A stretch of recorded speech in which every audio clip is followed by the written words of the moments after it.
आज हम current electricity में रेजिस्टेंस पढ़ लिया था, सीरीज़ पैरेलल कॉम्बिनेशंस, उसके आप लोगों ने कुछ प्रैक्टिस किए होंगे। आज हम पढ़ेंगे सेल्स। सेल में ईएमएफ क्या होता है, पोटेंशियल डिफरेंस क्या होता है और उसकी इंटरनल रेजिस्टेंसेस क्या होती है, ये हम पढ़ेंगे। ये काफ़ी इम्पॉर्टेंट है। तो अब देखो, ये आपका जो मेन जो कंपटीशन में जो न्यूमेरिकल्स आते हैं ना, जैसे अगर मैं आईआईटी एडवांस की बात करूं तो उसमें कैपेसिटर, ठीक है, उसके सारे प्रॉपर्टी जितने भी आ गए, series combination, parallel combination, charge, potential, उसकी जो पूरी बेसिक थ्योरी है वो रजिस्टर, सेल, है ना। तो ये सारे जब कंप्लीट हो जाएंगे तब जाकर के आप एक कंबाइंड इक्वेशन बना पाएंगे आईआईटी एडवांस में। तो ये भी एक इम्पॉर्टेंट है, इसको अच्छे से समझना है। चलिए स्टार्ट करते हैं। सेल्स, तो जैसा आप लोगों ने क्लास 6 वगैरह में पढ़ा होगा कि electrolyte cell, Daniell cell, Leclanche cell, है ना, वो पहले पढ़ा होगा आपने क्लास 6 में, क्लास 10 में भी कुछ ने पढ़ा होगा। तो हम वहीं से स्टार्ट करते हैं इसे, सेल्स को समझने के लिए। तो सबसे इम्पॉर्टेंट चीज़ क्या है कि अगर किसी इलेक्ट्रिक सर्किट में एक स्टेडी करंट आपको मेंटेन करना है तो उसके लिए एक सिंपल डिवाइस होती है जिसको हम इलेक्ट्रोलाइटिक सेल कहते हैं। तो अगर सेल की डेफिनेशन लिखी जाए तो हम क्या लिखेंगे इसका? It is a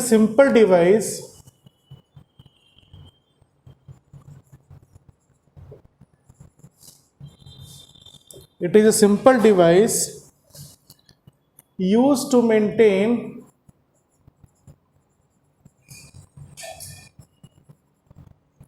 maintain a steady current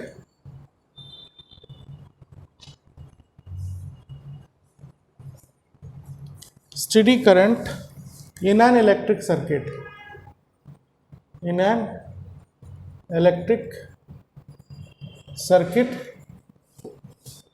ठीक है। It is also called as electrolytic cell.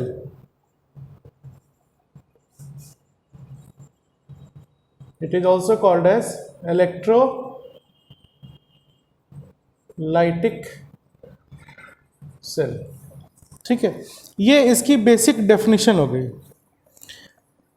अब अगर मैं देखूं कि इसका डायग्राम क्या है, जैसे मान लो आपने एक बीकर ले लिया, ठीक। अब इस बीकर में हम 2 इलेक्ट्रोड डाल लेते हैं। जनरली वो इलेक्ट्रोड आपका कॉपर का होता है। तो मान लो एक डाल दिया, एक इलेक्ट्रोड यहाँ डाल दिया, ठीक, दूसरा इलेक्ट्रोड यहाँ डाल दिया, ठीक है। ये इलेक्ट्रोड इस तरह के होते हैं कि एक इलेक्ट्रॉन को रिलीज करेगा और दूसरा इलेक्ट्रॉन को गेन करेगा।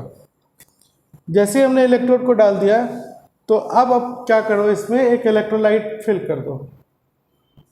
इलेक्ट्रोलाइट जनरली एसिड होता है, ठीक है, ये एसिड है। मान लीजिए कोई भी, जैसे कंसनट्रेटेड सल्फ्यूरिक एसिड ले लिया, कोई भी ले लिया, तो एक एसिड आ गई और इसमें 2 इलेक्ट्रोड लगे हुए हैं, ठीक है। अब बात ये आती है, अगर मैं इसकी लेबलिंग करूं तो ये हो गया आपका electrolytic solution,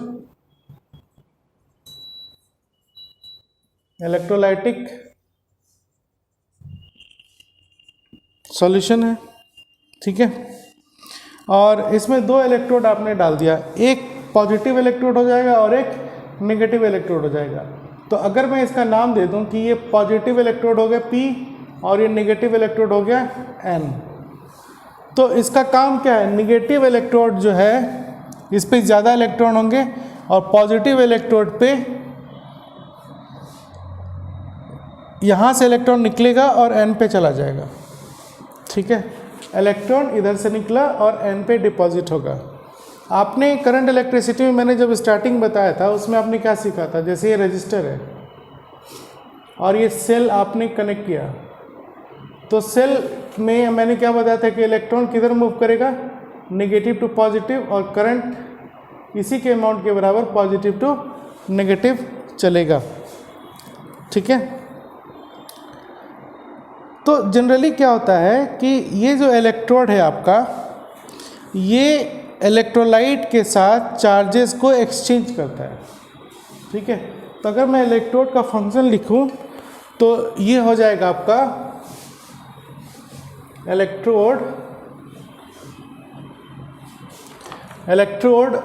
electrodes when dipped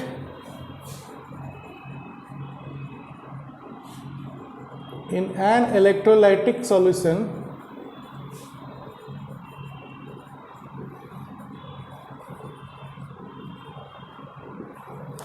exchanges the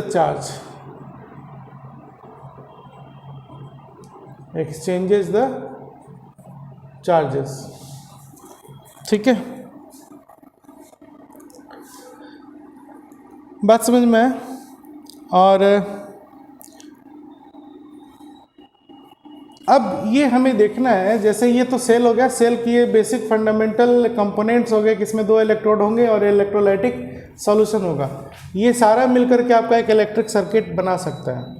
तो अगर ये इलेक्ट्रोलाइट सॉल्यूशन आपका ऑलरेडी आयनाइज हो चुका है तो इसमें करंट पास होगी।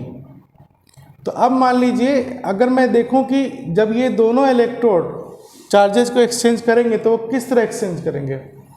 इलेक्ट्रॉन जो है चूंकि n पे ज़्यादा है तो ये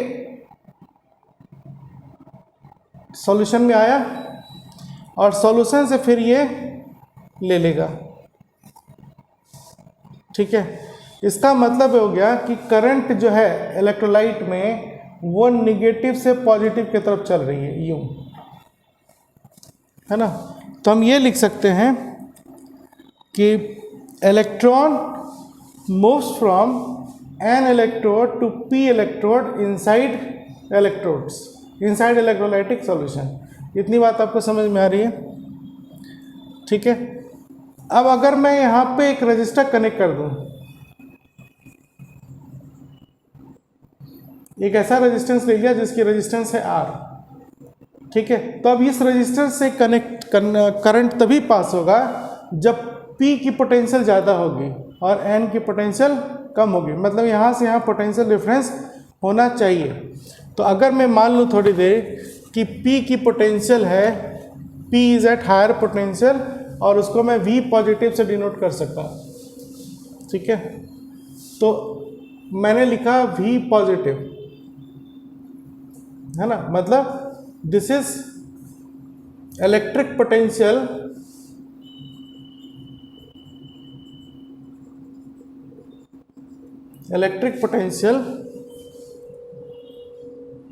of electrode P, and V negative is electric potential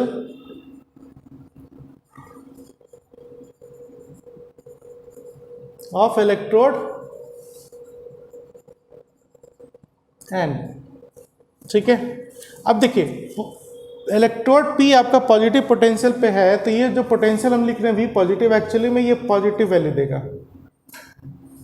ठीक है, और N इलेक्ट्रोड की जो पोटेंशियल है, चूंकि नेगेटिव टर्मिनल पे है, तो इसको V नेगेटिव से तो डिनोट कर रहे हैं, लेकिन ये वैल्यू जो होगी वो पूरी की पूरी नेगेटिव पोटेंशियल होगी। ठीक है, इतनी बात समझ में आ रही है? अब अगर मैं ये मानूं कि अभी यहाँ पर करंट पास नहीं कर रहा है ना, इस रजिस्टर से करंट पास नहीं हो रहा है, if no current flows through resistor, if no current flows through external resistors capital R, है ना, ये R जो एक्सटर्नल रेजिस्टेंस है, अगर इससे कोई करंट पास नहीं हो रहा है तो इससे क्या मुझे इंफॉर्मेशन मिल रहा है? देखिए ओम्स लॉ लगाते हैं, I इज इक्वल टू क्या होता है आपका V बाय R। ठीक है, तो अगर मैंने ये कंडीशन लिया कि करंट फ्लो नहीं कर रही है, तो इसका मतलब हो गया ओम्स लॉ जब मैंने लगाया I is equal to V by R, तो यहाँ पे करंट की वैल्यू रखो 0 is equal to V by R। तो इसका मतलब क्या हो गया कि एक्सटर्नल रेजिस्टेंस जो है वो इनफाइनाइट हो गया, मतलब ये काफ़ी हाई रेजिस्टेंस है। ठीक है, अगर एक्सटर्नल रेजिस्टेंस काफ़ी हाई हो गई तभी हम कह सकते हैं कि इससे करंट पास नहीं करेगा। So if R is very high, that is R tends to infinity, then current is 0। देखिए अब यहाँ पे करंट 0 है, इस वजह से है क्योंकि रेजिस्टेंस की वैल्यू सबसे ज़्यादा है, वो इनफाइनाइट हो गई। लेकिन इसका मतलब ये नहीं है कि सेल के इलेक्ट्रोड के बीच में पोटेंशियल डिफरेंस नहीं है। सेल के बीच में कुछ ना कुछ पोटेंशियल डिफरेंस होगा। ठीक है, तो उसी पोटेंशियल डिफरेंस को हम क्या बोलेंगे, इलेक्ट्रोमोटिव फोर्स और ईएमएफ। ठीक है, तो किसी भी कंडीशन से, जैसे मैंने यहाँ पर एक कंडीशन लिया आपका कि करंट फ्लो नहीं करेगा तो रेजिस्टेंस हाई हो गई। ठीक है, तो अब ऐसे जो भी कंडीशन हो सकते हैं जिससे कि इलेक्ट्रोलाइट में तो पोटेंशियल डिफरेंस होगा ही, क्योंकि ये इलेक्ट्रोलाइटिक सॉल्यूशन है। यहाँ पर पोटेंशियल डिफरेंस है, लेकिन ये पोटेंशियल डिफरेंस इसमें करंट प्रोड्यूस नहीं कर पा रहा है क्योंकि रेजिस्टेंस की वैल्यू हाई है।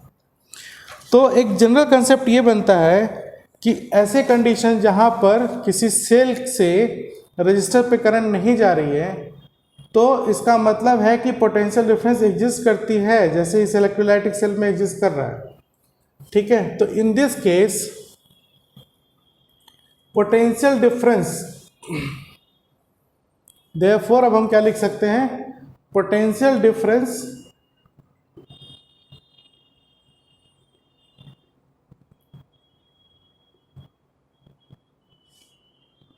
across the electrolytic cell V is equal to, ये पोटेंशियल डिफरेंस है, ये पोटेंशियल डिफरेंस क्या होगा आपका, पॉजिटिव टर्मिनल इसका पोटेंशियल V पॉजिटिव और निगेटिव इलेक्ट्रोड इसकी पोटेंशियल V नेगेटिव। तो ये ऑलरेडी मैंने आपको बताया कि ये माइनस है और ये प्लस है। तो ये जो पोटेंशियल डिफरेंस है ये क्या होगा आपका, पॉजिटिव टर्मिनल का potential difference minus negative terminal का पोटेंशियल डिफरेंस, मतलब ये P का पोटेंशियल है और ये Q का पोटेंशियल है। तो जब आप इसे सॉल्व करेंगे तो ये क्या निकल के आएगा, V positive plus V negative. ठीक है, अब ये चीज़ जो है आपकी जीरो नहीं होगी, करंट भले नहीं पास हो रही है लेकिन ये ईएमएफ है, इस इलेक्ट्रोलाइट के क्रॉस ईएमएफ है which is greater than zero. So this potential difference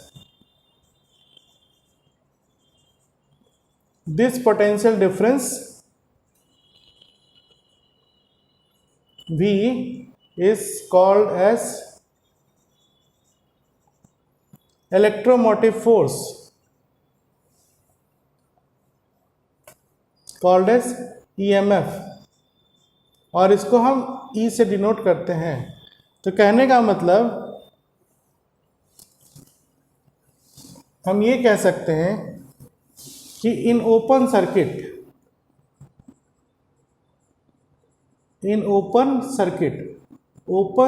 मतलब हो गया करंट हो गई जीरो, है ना, then potential difference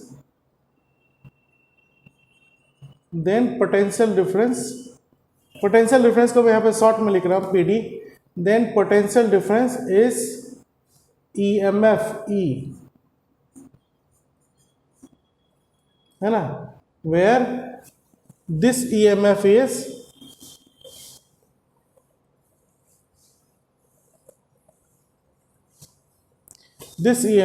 E is called as V plus V minus, मतलब इन दोनों पोटेंशियल का सम ही EMF है और ये EMF आपका पॉजिटिव है, मतलब कुछ वैल्यू एग्जिस्ट कर रही है। ठीक है, अब इस चीज को अगर मैं एक रजिस्टर और सेल से समझाऊं आपको, तो जैसे देखो ये रजिस्टर है, इसकी कुछ भी वैल्यू हो सकती है। अब मैं यहाँ पे एक सेल लगा दिया, सेल में दो पॉजिटिव और नेगेटिव टर्मिनल हैं या इलेक्ट्रोड्स हैं, और यहाँ पर मैंने एक की लगा दिया, और की जो है आपका ओपन है, की इज ओपन। तो अगर ये की ओपन होगा तो मतलब सर्किट ओपन हो गया, है ना, सर्किट इज ओपन। तो अब सर्किट ओपन है, इसका मतलब इसमें करंट की वैल्यू 0 है। तो अब देखो इस दोनों सेल का दो जो एंड है आपका, मान लीजिए ये एंड हमने वही पी और एन ले लेते हैं, ये पॉजिटिव एंड है और ये नेगेटिव एंड है। तो इन दोनों के बीच में जो पोटेंशियल डिफरेंस होगी वही आपका ईएमएफ हो जाएगा, ठीक है। देन फिर मैं क्या लिख दूंगा यहाँ पर, EMF is equal to VP minus V N. यहाँ पर इसी चीज़ को यहाँ पर इस तरह से लिखी जाएगी। इतनी बात समझ में आएगी? क्योंकि यहाँ पर हम एक्सटर्नल रेजिस्टर्स को देख रहे हैं, यहाँ पर हम इलेक्ट्रोलाइटिक सेल को देख रहे हैं। दोनों को रिप्रेजेंट करने का तरीका आपको समझ में आ गया, ठीक है। या इसको और आप प्रिसाइसली ऐसे लिख सकते हो, EMF is equal to V positive plus V negative, ये भी तो ये जो है नोटेशन हो गई, ये भी नोटेशन हो गई। ये यहाँ पर एग्जैक्ट वैल्यू ले रहे हैं और यहाँ पर हमने अभी यहाँ पर हमने वैल्यू नहीं डाली है, सिर्फ पॉजिटिव पोटेंशियल और नेगेटिव पोटेंशियल का सम। और जब मैं इसमें वैल्यू डाल दूंगा तो ये आ जाएगा। इसकी पॉजिटिव पोटेंशियल वैल्यू जो भी होगी, जैसे मान लो एक बैटरी आप लेते हो 12 वोल्ट की, है ना, हम कहते हैं कि ये 12 वोल्ट बैटरी है। इसका मतलब ये हो गया कि जब ये फुल्ली चार्ज होगा तो यहाँ पर 0 वोल्ट होगा और यहाँ पर क्या होगा, 12 वोल्ट होगा। तो यहाँ पर ईएमएफ हम क्या लिख सकते हैं, 12 ये पॉजिटिव वाली वैल्यू प्लस माइनस 0 ये नेगेटिव वाली वैल्यू। तो फाइनली ये सॉल्व होकर कितना आ जाएगा, 12 वोल्ट, ठीक है। अब जो ईएमएफ है इसका जो नेमिंग अगर हम करें तो ईएमएफ को हम कहते हैं इलेक्ट्रोमोटिव फोर्स। ईएमएफ इसका फुल फॉर्म हो जाएगा इलेक्ट्रोमोटिव फोर्स, है ना, ये नाम है, but it is not a force, it is not a force, ठीक है। इसका मतलब ये हो जाता है कि इलेक्ट्रॉन को नेगेटिव टर्मिनल से पॉजिटिव टर्मिनल ले जाने में जो वर्क डन करना पड़ेगा वही आपका ईएमएफ है। तो ईएमएफ की डेफिनेशन हम ये भी कह सकते हैं, work done in moving an electron from negative terminal to positive terminal, ठीक है। यही वर्क डन आपका इलेक्ट्रिक ईएमएफ हो जाएगा, इलेक्ट्रोमोटिव फोर्स। इतनी बात समझ में आ गई? सिंपल तरीके से आप बस इतना कह दीजिए कि EMF is potential difference between the positive and negative electrodes in an open circuit, that is when no current is flowing through the cell. बात समझ में आई? अब इसी डायग्राम में वापस आते हैं, इसी सेल के डायग्राम में आते हैं कि मान लो अब रेजिस्टेंस जो है इनफाइनाइट नहीं है, कुछ फाइनाइट वैल्यू है, ठीक है, इसकी कुछ फाइनाइट वैल्यू है। तो अगर ये फाइनाइट वैल्यू होगी तो करंट पास होगा यहाँ पर, मान लो ये आई करंट हुआ, ऐसे पास किया, ठीक है।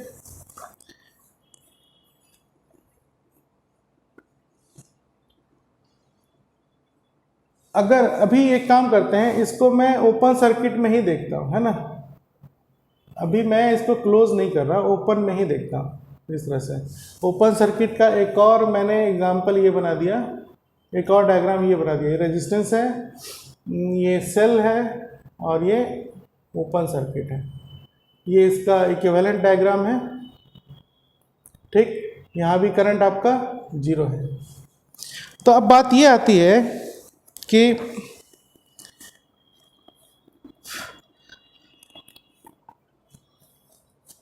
मान लो ये इनफाइनाइट नहीं है, again if R is finite, if R is finite, ठीक है, और इस कंडीशन में भी एंड सर्किट इज ओपन,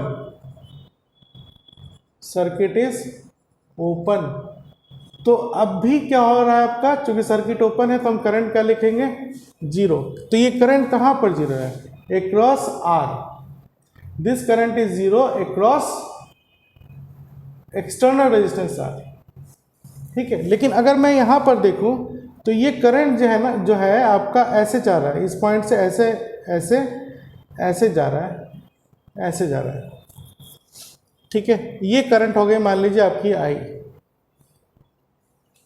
तो ये इलेक्ट्रोलाइट के थ्रू जब करंट पास होगा तो इलेक्ट्रोलाइट गर्म होने लगेगा। तो अगर इलेक्ट्रोलाइट गर्म हो रही है इसका मतलब है कि इसमें इलेक्ट्रिकल एनर्जी का लॉस हो रहा है। मतलब ये ऐसा तभी हो सकता है जब ये सॉल्यूशन जो है आपका कुछ रेजिस्टेंस ऑफर कर रहा है। अगर ये रेजिस्टेंस ऑफर नहीं करेगा तो ये गर्म भी नहीं होगा। तो एक्सपेरिमेंट से देखा गया कि जब ओपन सर्किट में इलेक्ट्रोलाइट से करंट पास हो रही है N to P, तो ये करंट की वजह से ये इलेक्ट्रोलाइट की टेम्परेचर बढ़ने लगी, मतलब गर्म होने लगा। इसका मतलब हीट लॉस हो रहा है। अब हीट लॉस से हमें ये पता चला कि ये कुछ ना कुछ रेजिस्टेंस ऑफर कर रहा होगा। तो इसी रेजिस्टेंस को हम लोग क्या कहेंगे, इंटरनल रेजिस्टेंस ऑफ सेल, ठीक है। तो अब मैं फिर से क्या लिखूंगा इसे, ईएमएफ। एक चीज मैं यहां पे बता दूं, मेरा पहला केस था external resistance infinite, current zero, तो ईएमएफ को हमने लिख दिया V plus plus V minus, है ना, सीधी सी बात है, ठीक।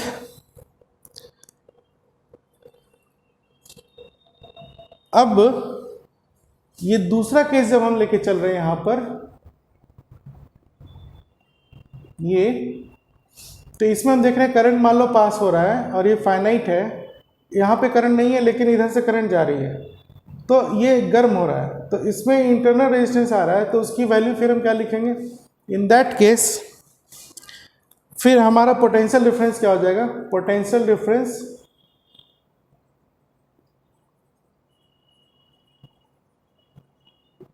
across the electrolyte across the cell is V is equal to V positive plus V negative, है ना।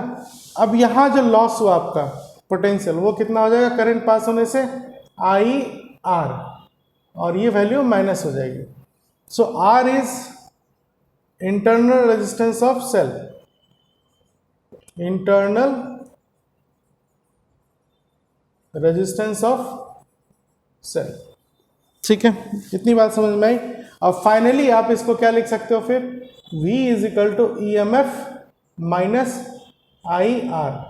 ये आपका एक सर्किट इक्वेशन हो गया सेल के लिए।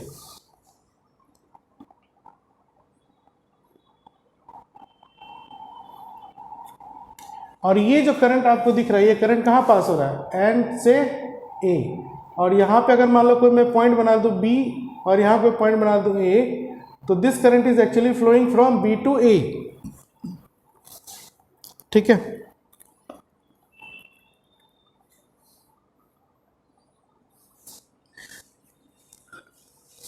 बात समझ में आई। तो ये हीट लॉस हो रहा है। अब यहाँ पर एक चीज़ और समझने वाली बात है कि अगर ये आपका EMF जो है बहुत ज़्यादा है, देखो सेम चीज़ों को ऐड या सब्ट्रैक्ट की जाती है। ई भी पोटेंशियल डिफरेंस हो गया ओपन सर्किट में, आई आर भी पोटेंशियल डिफरेंस हो गया जब करंट पास हो रही है इलेक्ट्रोलाइट से। तो अगर ऐसा देखा जाए कि ई काफ़ी स्ट्रांग है, ईएमएफ की वैल्यू काफ़ी ज़्यादा है इस आई आर के कंपेयर में, अगर ऐसा होता है तो हम क्या कहेंगे, तब हम कहेंगे कि यहाँ पर ये जो इलेक्ट्रोलाइट है वो गर्म नहीं होगा और वो आइडियल सेल हो जाएगा। तो in case of ideal cell मतलब अब बैड सेल से आपकी हीट लॉस नहीं होगी। जैसा कि हम देखते हैं कि आप बोलते हैं ना कि बहुत अच्छी क्वालिटी की है, तो फिर हम क्या लिख सकते हैं, in case if EMF is very very greater than IR, जो हीट प्रोड्यूस कर सकता है पोटेंशियल, उससे अगर ये EMF काफ़ी ज़्यादा हो, तो मतलब अब आप इसमें ये बहुत ही हाई वैल्यू है, इसमें अगर आप लोअर वैल्यू माइनस करेंगे तो इसको कोई फ़र्क नहीं पड़ रहा, ठीक है। तो ऐसे कंडीशन में जब है ना, इन दैट केस अगर ऐसा हो, देन तब हम क्या लिख सकते हैं, E minus IR approximately equals to E, EMF ही हो जाएगा। तो अब ये जो EMF हो जाएगा, मतलब पोटेंशियल डिफरेंस जो है हमारी EMF के बराबर आ गई, ठीक है। ये आइडियल सेल हो गए, आइडियल सेल।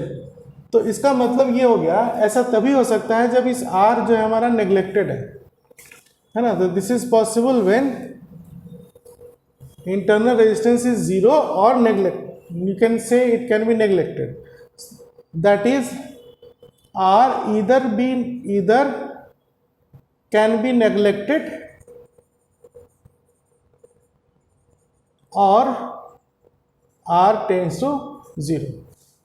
मतलब एक ऐसा सेल है जो इंटरनल रेजिस्टेंस ऑफर EMF के कंपेयर में नहीं कर पा रहा है, जिससे हमारी सेल गर्म नहीं हो रही है, ठीक है। तो ओवरऑल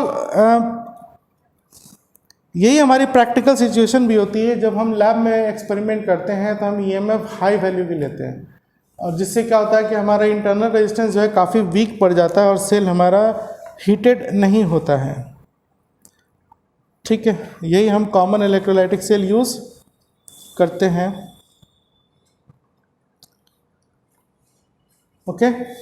अब मान लीजिए मैं इस सर्किट को कंप्लीट कर देता हूँ, ठीक है। जैसे इस सर्किट को क्लोज कर दो, तो अब क्या होगा, आपका करंट पास होने लगेगा, है ना। तो अब जब करंट पास होने लगेगा, एक्सटर्नल रेजिस्टेंस से भी करंट पास होने लगेगा, तो यही करंट जो है आपका अब P टू I जाएगा, P टू N, है ना। अब ये करंट आपकी ऐसे जाने लग गई, ठीक है। तब यहाँ पर जो पोटेंशियल डिफरेंस होगी कि इफ सर्किट इज क्लोज्ड,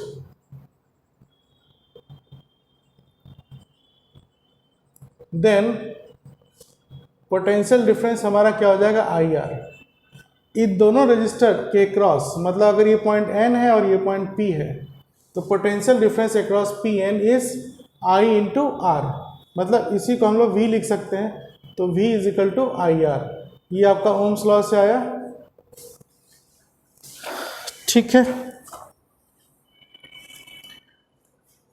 तो अब देखिए, अगर आपको, ये तो मैंने डिटेल कंसेप्ट समझाया, अब आपको सिंपल फिजिक्स का कंसेप्ट समझना है, तो आप ऐसे समझो। पहली चीज जो हमें अप्लाई करनी है वो ये है कि सर्किट दो तरह की होगी, है ना। जो आज अभी जो पढ़ाया उसका कंक्लूजन इतना सा है कि सर्किट दो तरह की लेंगे। पहला सर्किट ओपन है, सर्किट इज ओपन, ठीक। ये एक्सटर्नल रेजिस्टेंस है, ये आपका सेल है, और यहाँ पे हमने की लगा दिया, ठीक। तो हम कहेंगे यहाँ से करंट पास नहीं करेगा, ठीक। अब इस टाइम यहाँ जो सेल के अबाउट पोटेंशियल डिफरेंस होगी, इसी को हम लोग क्या लिखेंगे, EMF, ठीक है। तो अभी जो पोटेंशियल डिफरेंस होगा V इज इक्वल टू, आप क्या लिखोगे, EMF है। बात समझ में आई, जब करंट पास नहीं होगा। दूसरा, जब सर्किट आपकी क्लोज हो जाएगी, व्हेन सर्किट इज क्लोज, दूसरा फाइनल कंक्लूजन ये है कि अगर सर्किट आपकी क्लोज्ड है तो फिर यही डायग्राम आएगा आपका, ये रजिस्टर है, ये सेल है आपका, और ये स्विच हमने क्लोज कर दिया। तो क्लोज करने से क्या होगा, इसमें करंट पास होने लगेगा, ठीक। मान लो ये पॉइंट P था और ये पॉइंट आपका N था, करंट ऐसे पास करने लगेगा। तो जो EMF यहाँ पर आपकी E थी, अब ये घटने लग गई, है ना, क्योंकि इसका एनर्जी ईएमएफ क्या आपका वर्क डन है, जो इलेक्ट्रॉन को नेगेटिव से पॉजिटिव ले जा रहा है और उसी के कंपेयर में करंट जो है आपका पॉजिटिव टू नेगेटिव चल रहा है। तो ये जो फुल स्ट्रेंथ थी ईएमएफ की यहाँ पर, वो अब डिक्रीज करने लगेगी और डिक्रीज करने से इन दोनों के बीच पोटेंशियल डिफरेंस आएगा। तो पोटेंशियल डिफरेंस यहाँ पर हम क्या लिखेंगे, V is equal to I R. ठीक है, ये पोटेंशियल डिफरेंस हो गया। ओपन में करंट नहीं है तो पोटेंशियल डिफरेंस आपका बैटरी का maximum potential that is EMF के बराबर है। इतनी बात समझ में आई। तो अब इस कंडीशन में क्या हो रहा है, इसकी वैल्यू घट रही है ना, तो किस अमाउंट में घटेगी, तो ये दो रिलेशन, ये जो आपने देख रहे हो यहाँ पर, इसको हम लिख सकते हैं आई आर। अगर मैं इन दोनों को कंपेयर कर दूं तो I R is equal to E M F minus I R. और अब यहाँ पर क्या हो रहा है कि इंटरनल रेजिस्टेंस ऑफर कर रहा है। ठीक है, तो अब मैं एक काम करता हूँ कि मैं एक और डायग्राम बनाता हूँ आपको इस तरह से। ठीक है, एक और डायग्राम बनाया जब हम देख रहे हैं, इसी का दूसरा स्टेप है कि ये रजिस्टर है और ये आपका सेल है और ये सेल जो है इंटरनल रेजिस्टेंस ऑफर कर रहा है। इंटरनल रेजिस्टेंस ऑफर कर रहा है तो यहाँ पर इंटरनल रेजिस्टेंस को हम निगेटिव टर्मिनल से जोड़ के दिखा देते हैं। सर्किट क्लोज है, तो ये आपका हो गया R। ये इंटरनल रेजिस्टेंस एक्चुअली इस सेल की है, यहाँ पर नहीं दिखाई गई, यहाँ पर दिखाई गई। तो करंट मान लीजिए ऐसे पास किया VI और ये इसकी पोटेंशियल डिफरेंस E है। यहाँ से लेके यहाँ तक का ये पोटेंशियल डिफरेंस आपका V हो गया। ये V इजिकल टू, तो मैंने लिख दिया IR, यहाँ भी V इजिकल टू हो गया IR। ठीक है, तो जब ये करंट ऐसे आएगा, इस तरफ से आएगा, तो ये IR जो है लॉस हुआ। ठीक, तो E माइनस IR ये मैक्सिमम पोटेंशियल डिफरेंस थी। अब ये हीटअप हुआ इस इंटरनल रेजिस्टेंस की वजह से, तो इसकी वैल्यू कम हुई। कितनी कम हुई, I इंटू R। तो ये पोटेंशियल डिफरेंस हो गया इस सेल का V, और यही V जो है IR के बराबर होगा। मतलब यहाँ पर हम इसको क्या लिख देंगे, IR। ठीक, बात समझ में आई। अब हमारा नेक्स्ट स्टेप क्या है, इस इक्वेशन को इधर लेते हैं। तो I R is equal to E M F minus I small R. तो I R plus small R is equal to E M F. तो आई इज इक्वल टू आ गया E M F by R plus R. ठीक, ये आपका हो गया circuit equation. This is called as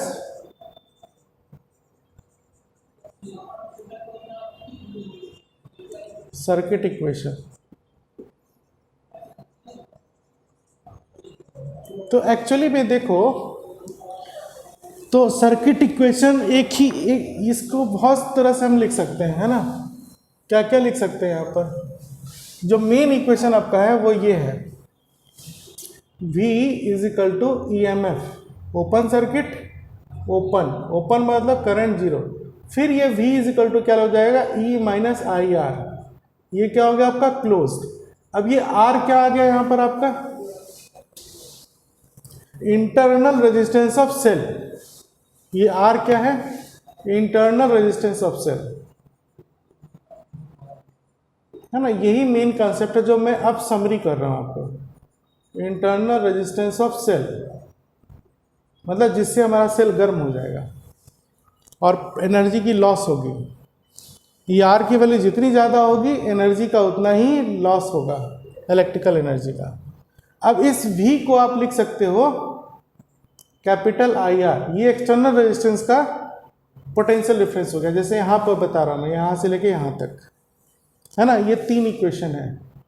ठीक, अब इन दोनों का अगर हम कंपेयर कर दें, इसको और इसको, तो हम क्या लिखेंगे, IR is equal to E M F minus I R, और फिर यहाँ से आपका सर्किट इक्वेशन आ जाएगा E by R plus R. इस इक्वेशन को आप ऐसे भी लिख सकते हो, V इज इक्वल टू, देखिए यहाँ पे लिखते हैं, एक तो ये हो गया, ये सारे इंपॉर्टेंट ही है। फिर जब हम ऐसे लिख सकते हैं I R is equal to E minus I R, तो ये क्या आपका वी है, पोटेंशियल डिफरेंस अक्रॉस रजिस्टर, तो ई माइनस आई आर, तो ये I R is equal to हो गया ई माइनस वी। तो ये इंटरनल रेजिस्टेंस की वैल्यू हम यहाँ से E minus we by I लिख सकते हैं, ये इंटरनल रेजिस्टेंस की वैल्यू आ गई। तो आप घुमा सकते हो यहाँ पे, कुछ जो भी रिलेशन हमें चाहिए हम निकाल सकते हैं। ये सब बातें समझ में आ गई, ठीक है।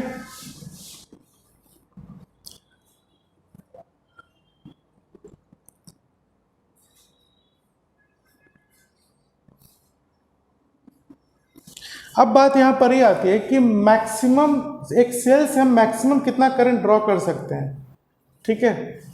तो मैक्सिमम करंट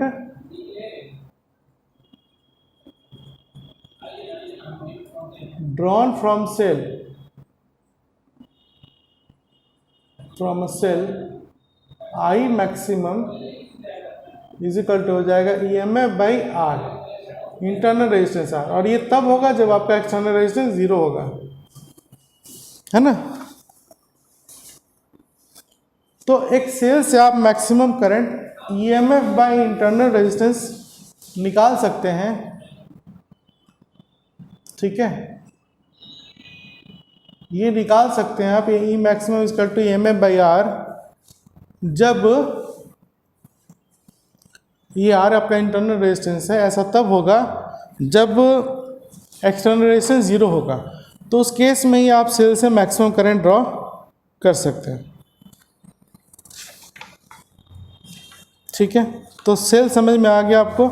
जब आप न्यूमेरिकल बनाएंगे तो ओपन सर्किट में क्या अप्लाई करना है इक्वेशन, वो आपको समझ में आ जाएगा। तो फाइनल कंक्लूजन जो मैंने बताई है वो आपके लिए ज़्यादा इम्पोर्टेंट है, ठीक है।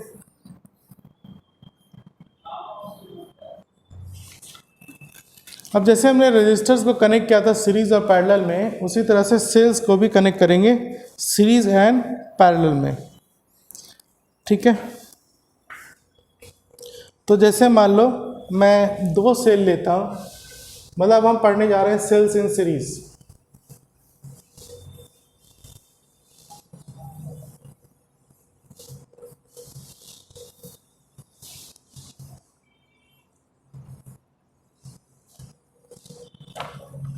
सेल्स इन सीरीज,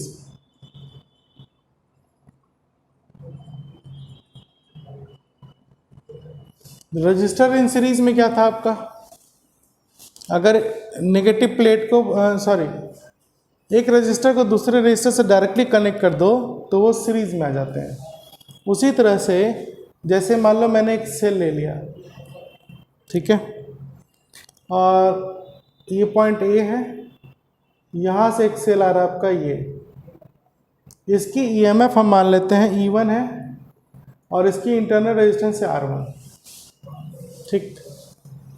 अब मैं इस नेगेटिव को यहीं पे एक पॉइंट दे देता हूँ B, तो 2 जंक्शन है A और B, इसके बीच में एक सेल कनेक्टेड है जिसका ईएमएफ है E1 और इंटरनल रेजिस्टेंस है R1। अब मैं एक दूसरा सेल लिया जो B और C से जोड़ देते हैं। अब यहाँ पर सीरीज में तभी होगा जब इस नेगेटिव को आप पॉजिटिव से जोड़ोगे, ऐसे, ठीक है। ये पॉजिटिव नेगेटिव, पॉजिटिव नेगेटिव, मतलब अगर अपोजिट प्लेट कनेक्ट हो जाएंगे तो ये सेल्स किस में हो जाएगा, सीरीज में। तो एक दूसरा सेल लिया जिसकी ईएमएफ E2 है, इंटरनल रेजिस्टेंस R2 है, तो A और B के बीच में पहला ईएमएफ, पहला सेल जिसकी ईएमएफ E1 है, B और C के बीच में दूसरा सेल जिसकी ईएमएफ जो है E2 है। अब सीरीज में क्या होगा, आपका करंट सेम होगा, in series current is same. मतलब अगर मैं करंट निकालूं आपका पॉजिटिव से ऐसे, है ना, ये करंट पॉजिटिव टू नेगेटिव निकलती है, तो ऐसे निकाला, ठीक है, ये करंट हो गया। तो यहाँ पर जो इक्विवेलेंट ईएमएफ होगी उसका अगर मैं डायग्राम बना दूं, मान लो इन दोनों का जो इक्विवेलेंट ईएमएफ होगा वो एक सिंगल ऐसा सेल हो, ये ई इक्विवेलेंट, मतलब ये जो डायग्राम हम बना रहे हैं वो किस पॉइंट के बीच आ जाएगा, ए और सी के बीच में। अब ये सेल आई करंट ही देगा, यहाँ पर ये दोनों सेल आई करंट दे रहे हैं, दोनों में सेम करंट जा रही है, सीरीज में है। तो एक ऐसा सेल लिया जो आई करंट ही देगा और इस टाइम इन दोनों मिलकर जो एनर्जी दे रहा है वही एनर्जी ये भी डिलीवर करेगा।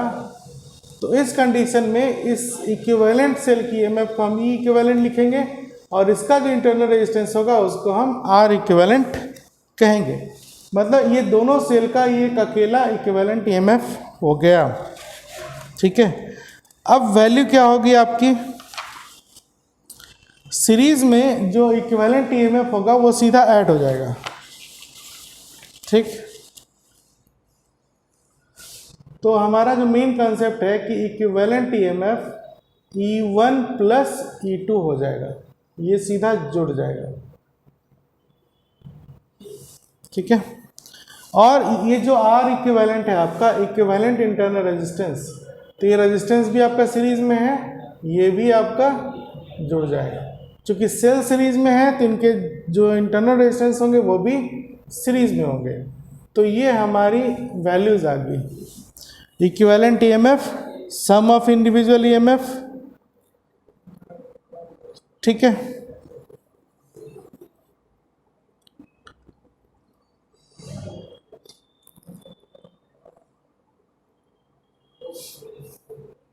बात समझ में आ रहा?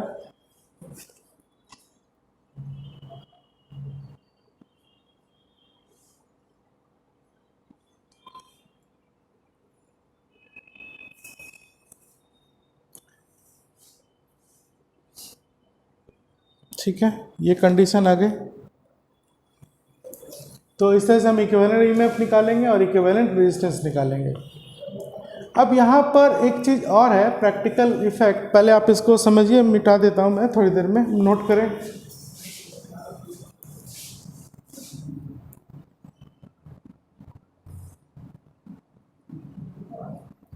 जैसा मैंने बताया था स्टार्टिंग में आपको समझाने के लिए कि सेल सीरीज में तब होगा जब दोनों से पहले करंट सेम हो, पहली चीज़। दूसरा, मैंने बोला कि एक का नेगेटिव दूसरे के पॉजिटिव से जुड़ा हुआ है या दूसरे का पॉजिटिव पहले के नेगेटिव से जुड़ा हुआ है, तो हम इसको सीरीज में कहेंगे।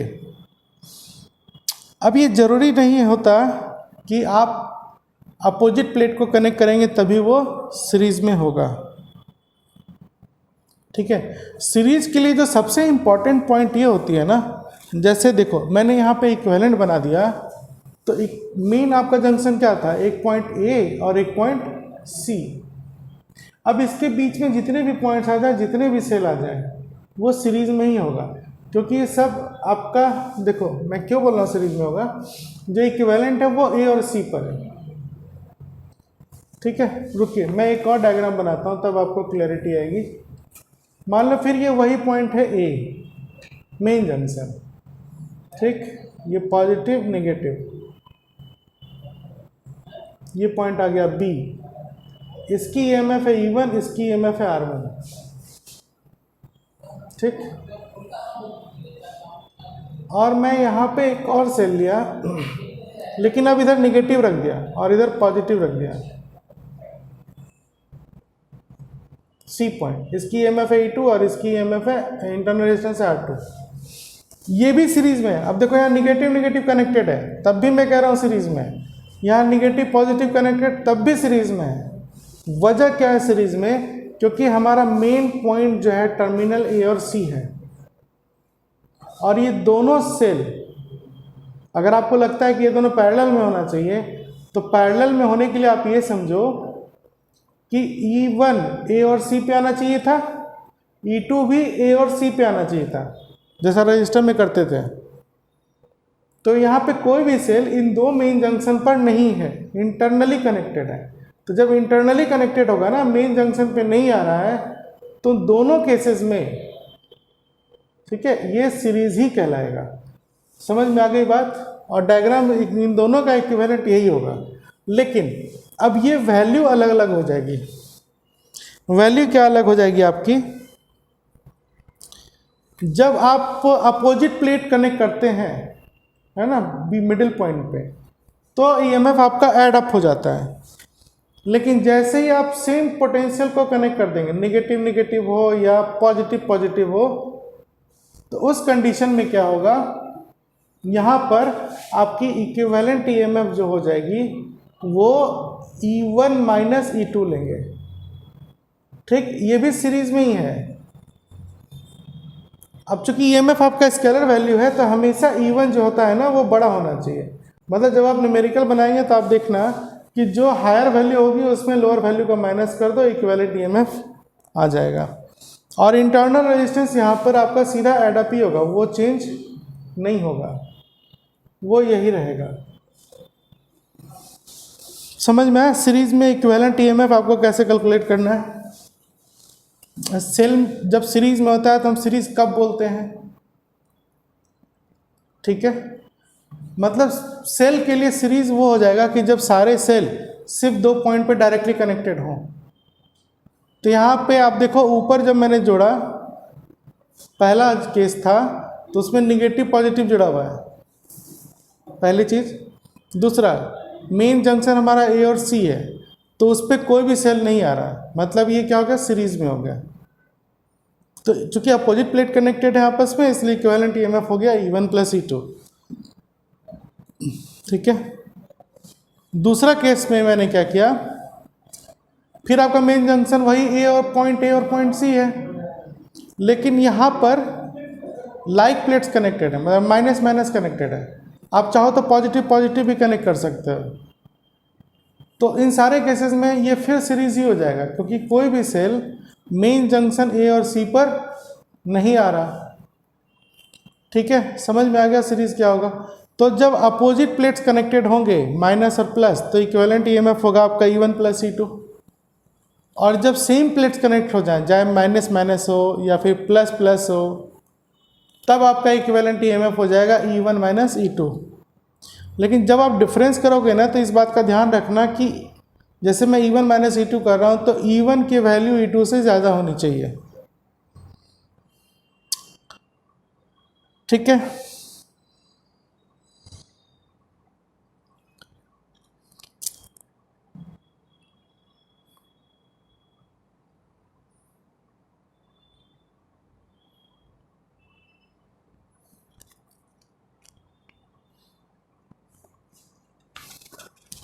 इतनी बात समझ में आ गई। अब इसमें एक चीज़ और है, सेल का रिप्रेजेंटेशन भी मैं बता देता हूँ, उसके बाद हम पैरेलल में चलेंगे। चलिए मिटा रहे हैं।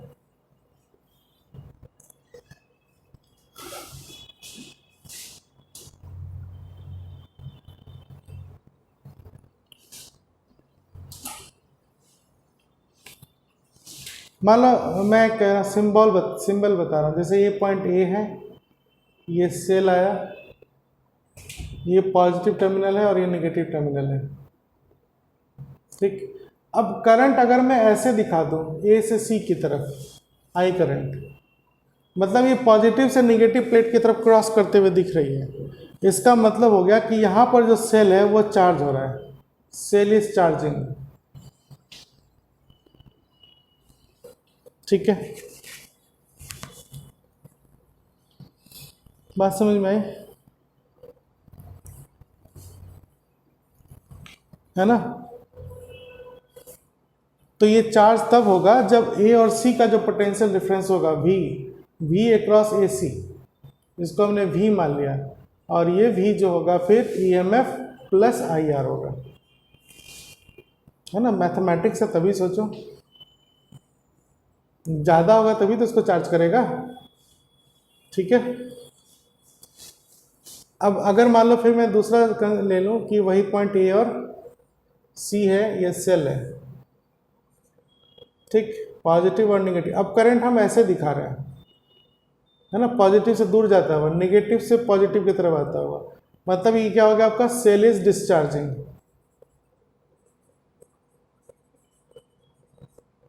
तो यहाँ पर ए और सी की जो पोटेंशियल डिफरेंस है वो V के बराबर होगी, और इसको हम क्या लिखेंगे, E माइनस आई आर।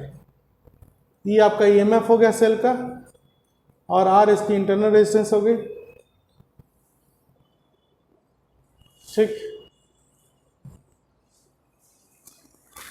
चलिए एक ब्रेकिंग न्यूज़ हो गया आपके लिए, है ना, big breaking news in physics.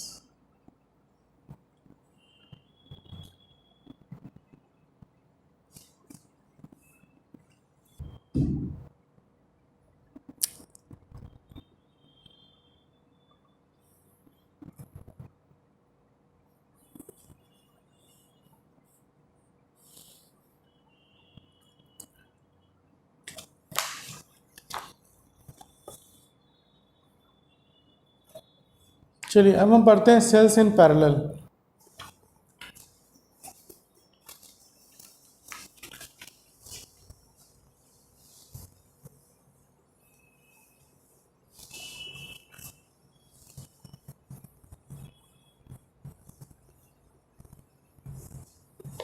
ठीक है, सेल्स इन पैरेलल।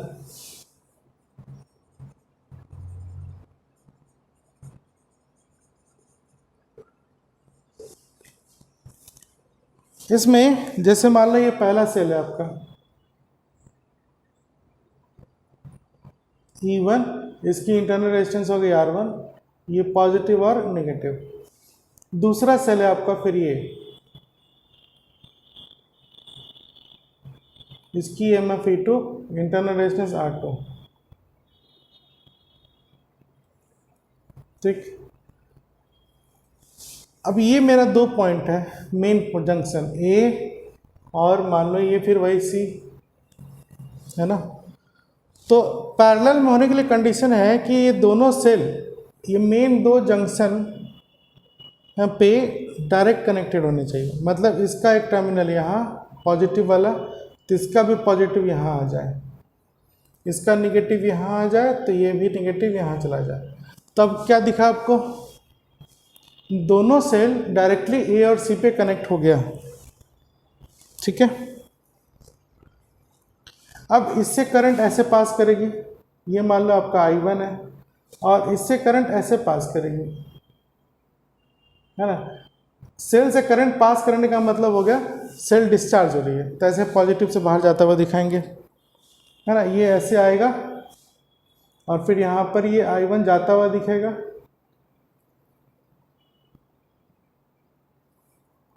ठीक है, I2 इधर आता हुआ दिखेगा। समझ में आ रही बात। तो इसका जो इक्विवेलेंट होगा, मान लो वो एक सिंगल EMF हो जाए, ठीक है, ये वही पॉइंट हो गया ए और सी। तो ये हम क्या हुआ, सेल्स पैरेलल में है, इसका इक्विवेलेंट ये आ गया, और इसकी इक्विवेलेंट रेजिस्टेंस ये हो गई। तो सबसे पहले तो आप ये देखो कि रेजिस्टेंस दोनों पैरेलल में है ना। तो पैरेलल में इक्विवेलेंट रेजिस्टेंस निकालने का फॉर्मूला क्या होता है, ये तो आसान है, पढ़ चुका है आपने। तो 1/R equivalent equals to 1/R1 plus 1/R2, ये तो हम आराम से लिख देंगे। ठीक है, ये रेजिस्टेंस इन पैरेलल होता है। अब इक्विवेलेंट EMF क्या हो जाएगा आपका,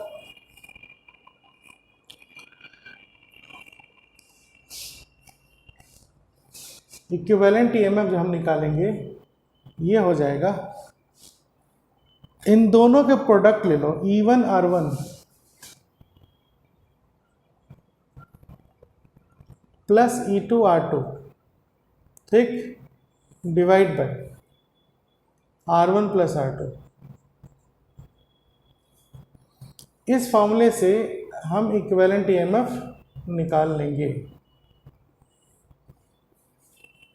ठीक है, ये आपका इक्विवेलेंट EMF हो गया पैरेलल में। और एक आसान तरीका ये है समझने के लिए कि आप बेस्ट वे कि मान लो दो हो, दो से ज़्यादा हो, तो उसके लिए हम फॉर्मूला क्या अप्लाई करें। ठीक है, तो मैं क्या करूँगा, इसको मिटा रहा हूँ मैं, ये वाला।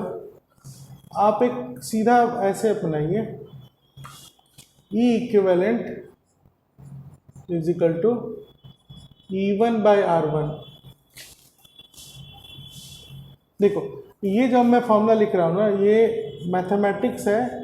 आप उस मैथमेटिक्स को छोड़ दो, मैं डायरेक्ट बोल रहा हूँ, इसको आसानी से याद कर लो कि अगर सेल पैरेलल में है तो उसका इक्विवेलेंट ईएमएफ निकालने का तरीका है E1/R1 plus E2/R2 plus E3/R3 plus so on, इस तरह से जितने भी होंगे, है ना, divide by 1/R1 plus 1/R2 plus 1/R3 plus so on.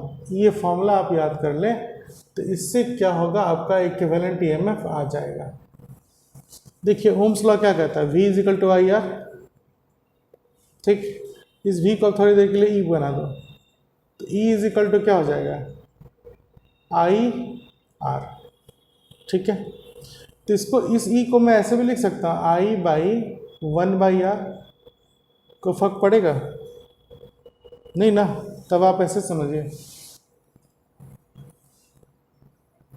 जब आप ईएमएफ को I/1/R लिख सकते हैं, है ना, तो फिर इस I को यहाँ से, इससे हम I को क्या लिख सकते हैं, E/R, है ना, तो E/R बाई 1/R। अब समझ में आया, है ना। ठीक, ऐसे लिख सकते हो। तो इसी चीज़ को मैंने यहाँ पे बना दिया, जनरलाइज कर दिया, मतलब E/R सबका लेते चले जाओ, सबको जोड़ दो, और 1/R1 फिर ऐसे जोड़ दो सारा। तो ये पैरेलल का इक्विवेलेंट ईएमएफ निकालने का बेस्ट फार्मूला यही है। दो के लिए अगर आप इसको यूज़ करोगे ना, सिर्फ दो, तो यही फार्मूला आ जाएगा आपका। अगर मैं दो के लिए आपको करके दिखाऊं, दो के लिए मैंने क्या बताया, ये फार्मूला होता है, इसको आप इससे निकाल के देखो। दो के लिए E1/R1 plus E2/R2 divide by 1/R1 plus 1/R2, है ना। ऊपर एलसीएम लो, क्या आएगा, R1/R2, यहाँ क्या हो जाएगा, E1/R2 plus E2/R1 divide by, नीचे R1/R2 लेंगे तो क्या हो जाएगा, ये R2 प्लस R1, ये R1/R1 कट गया, क्या बचा हमारा, E इक्विवेलेंट आया हमारा E1/R2 प्लस E2/R1, है ना। अच्छा ये उल्टा हो गया था, तो यहाँ पे करेक्ट कर लीजिए, E1/R2 और E2/R1 ऐसे आएगा। ठीक है, आ गया। तो इस फॉर्मूले को डायरेक्ट लिखने में थोड़ी गलती हो जाती है, लेकिन यहाँ पर आपकी गलती नहीं होगी। समझ में आया। तो cells in series, cells in parallel, आपको दोनों समझ में आ गया। ठीक है, तो अब आपको करना क्या है, करंट इलेक्ट्रिसिटी में मैंने जितने बताए हैं अभी तक, उन सब का रिवीजन कर लीजिए। और कल मैं एक और इम्पॉर्टेंट टॉपिक पढ़ाऊंगा आपका, किरचॉफ लॉ, है ना, ये बहुत ही इम्पॉर्टेंट है। और किरचॉफ लॉ मेन आप कह लो, है ना। अभी तक हम ओम्स लॉ से डील कर रहे थे। ओम्स लॉ क्या होता है, सिंपल सर्किट के लिए वैलिड होती है, लेकिन जैसे ही आपका कॉम्प्लेक्स सर्किट आएगा तो ओम्स लॉ वैलिड नहीं है।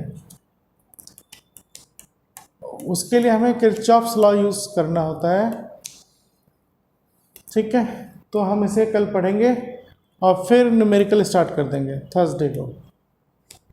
ओके, चलिए, थैंक यू।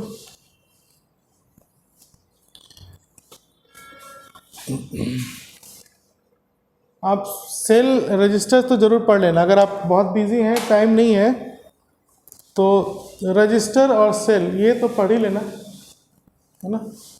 चलिए, ओके।